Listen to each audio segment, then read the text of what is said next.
예레미야서는 선지자 예레미야를 통해서 하나님께서 유다 백성에게 주시는 말씀입니다. 선지자의 주된 임무가 하나님의 말씀을 전하는 것이죠.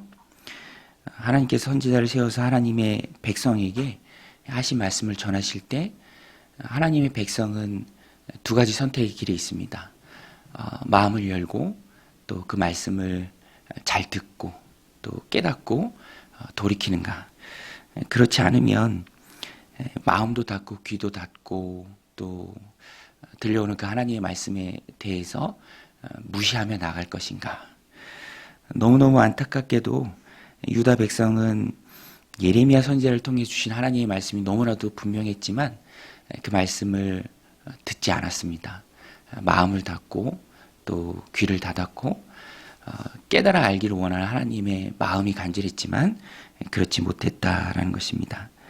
오늘 본문에도 하나님의 예레미야를 통해서 주시는 어떤 면에서는 절절한 호소에 가까운 돌아오라라는 하나님의 외침이 있습니다. 돌아오기를 간절히 바라시기에 그렇게 하지 않았을 때 하나님께서 주시는 심판에 대한 내용도 오늘 본문에 보면 아주 선명하게 기록되어 있는데요. 중요한 핵심적인 사항은 전에라는 거예요. 전에. 이렇게 되기 전에.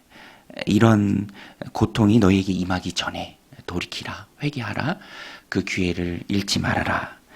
15절부터 보면 너희는 들을지어다, 귀를 기울일지어다, 교만하지 말지어다. 여호와께서 말씀하셨음이라. 그가 어둠을 일으키시기 전, 너희 발이 어두운 산에 거치기 전, 너희 바라는 빛이 사망의 그늘로 변하여 침침한 어둠이 되게 하시기 전에 너희 하나님 여호와께 영광을 돌리라. 그 다음에도 하나님의 마음과 또 그렇게 하지 않았을 때 있어질 일들에 대해서 말씀하시죠. 17절에 너희가 이를 듣지 아니하면 나의 심령이 너희 교만으로 말미암아 은밀한 곳에서 울 것이며 여호와의 양떼가 살이 잡힘으로 말미암아 눈물을 흘려 통곡하리라. 백성들도 울고 하나님도 우는 그런 일이 발생하지 않기를 원하는 하나님의 간절한 호소입니다.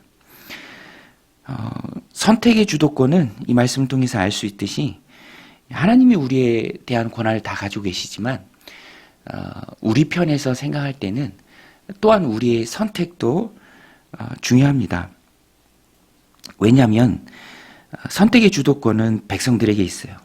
들을 것인가 듣지 않을 것인가, 듣고 깨달을 것인가, 듣고 회개하고 돌이킬 것인가, 그렇지 않을 것인가. 17절에도 너희가 이를 듣지 아니하면, 너희가 이를 듣지 아니하면. 그래서 이 말씀을 우리들 삶 가운데 받을 때 항상 선택의 주도권은 우리가 가지고 있다. 이것을 기억해야 합니다. 그래서 우리 교회도 예수영점 모임 굉장히 중요한 그런 시간을 할 때에도 항상 부각해서 말씀드리는 건 이거예요. 선택은 우리의 몫이다. 선택은 어디까지나 나의 결정이다. 선택하면 하나님 자녀가 되는 것이고 영접하면, 그렇지 않으면 어쩔 수 없는 것이죠. 구약에서도 그 말씀을 분명히 예레미야 선지자가 전합니다. 듣지 아니하면 이렇게 된다. 그래서 예레미야 선지자는 굉장히 담대하게 하나님의 말씀, 하나님의 명령대로 선포하되 왕에게도 예외를 두지 않았습니다. 18절에 보면 너는 왕과 왕후에게 전하기를 스스로 낮추어 앉으라. 곧 영광의 면류관이 내려졌다 하라. 왕에게도, 왕후에게도 담대하게 예레미야는 하나님의 말씀을 전했습니다. 또 당시에 유다는 이쪽에 붙을 것인가, 이 나라를 의지할 것인가, 또 저 나라를 의지할 것인가 항상 저울질했어요. 여호와 하나님 앞에 회개하고 주님을 신뢰하기보다는 제국을 의지하려는 마음이 강했죠. 거기에 대한 말씀도 하나님 주십니다. 너가 의지하는 그 나라, 너가 친구 삼았던 그 나라, 당연히 너를 배신할 것이고 너가 그를 섬기게 될 것이다. 20절에 너는 눈을 들어 북방에서 오는 자들을 보라. 내게 맡겼던 양떼, 내 아름다운 양떼는 어디 있느냐. 너의 친구 삼았던 자를 그가 내 위에 우두머리로 세우실 때에 내가 무슨 말을 하겠느냐? 내가 고통에 사로잡힘이 상고를 겪는 여인 같지 않겠느냐? 사람은 언제든지 배신하죠. 믿을 만한 대상이 되지 못합니다. 사람을 과도히 의지하면 그래서 실망도 커집니다. 성도는 언제고 어떤 때든지 사람이 아니라 하나님을 의지해야 합니다. 하나님만이 한결같은 분이시고요. 이 말씀을 통해서 하나님이 예레미야에게 주시고 예레미야의 그 선포되는 말씀을 통해서 우리에게 주는 메시지도 이것입니다. 사람을 의지하지 말라. 하나님만 의지하라. 또 22절부터는 어리석은 그래서 사람을 의지하는 그래서 하나님 앞에 마음과 눈과 귀를 다 닫고 돌이키지 않는 유다 백성들을 향해서 하나님이 주시는 말씀입니다.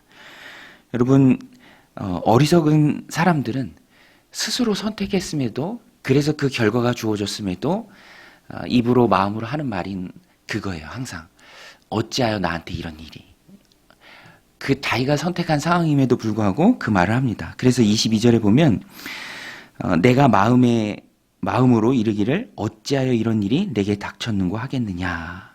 어찌하여 내게 이런 일이 닥쳤는고 하겠느냐. 본인이 선택했고 또 본인이 하나님보다 세상 나라를 의지했음에 우상을 숭배하고 하나님을 등졌음에 당하는 고난이지만 그 마음의 어리석음이 어찌하여 이런 일이 있느냐라고 말한다라는 것입니다. 그때 하나님 말씀하시죠.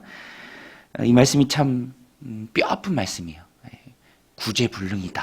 구제불능이다. 22절 후반부에 보면 내 죄악이 크므로 내 치마가 들리고 내 발꿈치가 상함이라. 그다음에 23절에 구스인이 그의 피부를 표범이 그의 반점을 변하게 할 수 있느냐. 구스인은 에티오피아인이죠. 아프리카 사람입니다. 검은 피부를 가지고 있는데 그것을 변하게 할 수 있겠느냐. 똑같은 의미에서 표범이 그 몸에 있는 반점을 변하게 할 수 있느냐, 지울 수 있느냐. 여러분 구스인이 피부를 희게 할 수 있습니까? 표범이 피부의 반점을 없앨 수 있습니까? 그것은 태생적인 것 때문에 그렇게 할 수 없죠. 오늘 본문에도 그것을 말합니다.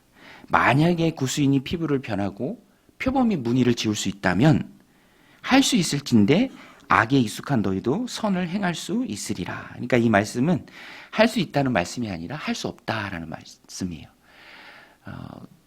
표범이 반점을 지울 수 있으면 너희가 익숙한 그 악에서 돌이킬 텐데 내가 보니 너희는 안 된다. 구제불능이다. 굉장히 뼈아픈 말씀입니다. 그래서 얻어지는 결과가 24절 말씀이죠. 그러므로 내가 그들을 사막 바람에 불려가는 건불같이 흩트리로다. 여호와의 말씀이니라. 이는 내 몫이요 내가 헤아려 정하여 내게 준 분기시니 내가 나를 잊어버리고 거짓을 신뢰하는 까닭이라. 모든 심판의 그 이유가 죄에 익숙한 유다 백성들에게 있습니다. 그래서 바람에 불려가는 건불, 자기 의지가 아니라 떠밀려 다니는 인생이 될 수밖에 없다라는 것입니다. 그리고 그것은 유다 백성이 하나님 앞에 스스로 선택한 것이죠. 하나님을 버리고 거짓을 신뢰하고 우상을 따르고 섬기고 자신의 욕심을 따른 삶에 대한 당연한 결과다라는 것입니다. 그리고 27절에 주님의 마음이 담긴 말씀이 마지막으로 나옵니다. 20절에 내가 너의 간음과 사악한 소리와 들의 작은 산 위에서 내가 행한 음란과 음행과 가증한 것을 보았노라. 화 있을진저 예루살렘이여 내가 얼마나 오랜 후에야 정결하게 되겠느냐 하시니라. 이 주님의 마음이에요. 신속하게 조금 더 빠르게 정결하게 되기를 원하는 유다 백성을 향한 하나님의 마음입니다. 오늘 이 말씀 굉장히 어두운 말씀으로 보이는데 그렇지만 이 말씀을 우리들 삶 가운데 적용할 때 밤이 어두우면 또 빛이 다가오는 것처럼 하지가 지났죠.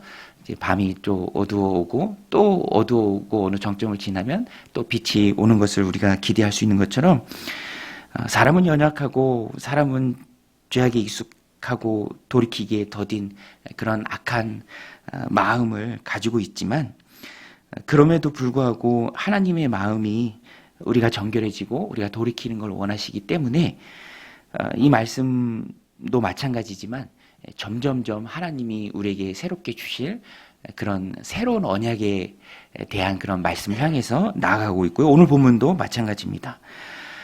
구수인이 피부를 검게 할 수 없고 표범이 반점을 변하게 할 수 없는 것처럼 죄악에 익숙한 것이 너희들의 모습이지만 그것이 율법에 대한 너희의 태도고 너희의 마음가짐이지만 그러나 하나님께서 그대로 두고 보지 않으시고 새로운 언약을 주시겠다. 예레미야 31장에 가면 하나님이 말씀해 주시죠.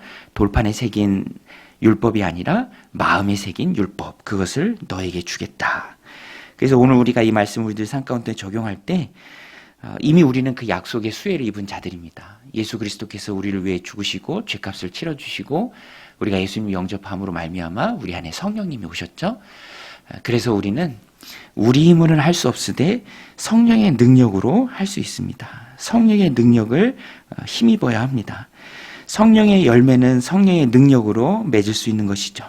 돌판에 새겨놓은 율법을 우리는 지킬 수 없는 연약함을 가지고 있지만 새 언약, 우리의 심령에 새긴 율법, 성령의 약속이죠. 성령의 약속을 통해서는 우리가 얼마든지 하나님의 말씀을 붙들고 하나님 보시기에 정결한 삶을 살아나갈 수 있다라는 것입니다. 그래서 오늘 이 말씀이 어둡지만 그 안에 담겨진 빛을 우리가 볼 수 있습니다. 오늘도 이 말씀 마음에 새김에 나를 의지하지 않고 내 힘을 의지하지 않고 사람을 의지하지 않고 내 안에 계신 성령의 능력을 의지해서 정결한 삶으로 하나님께 영광 돌리고 하나님 기뻐하시는 그 삶을 살아내는 성령의 사람들이 다 되시기를 주님의 이름으로 간절히 축원드립니다. 우리 같이 말씀 붙들고 기도하며 나아가겠습니다. 하나님 아버지,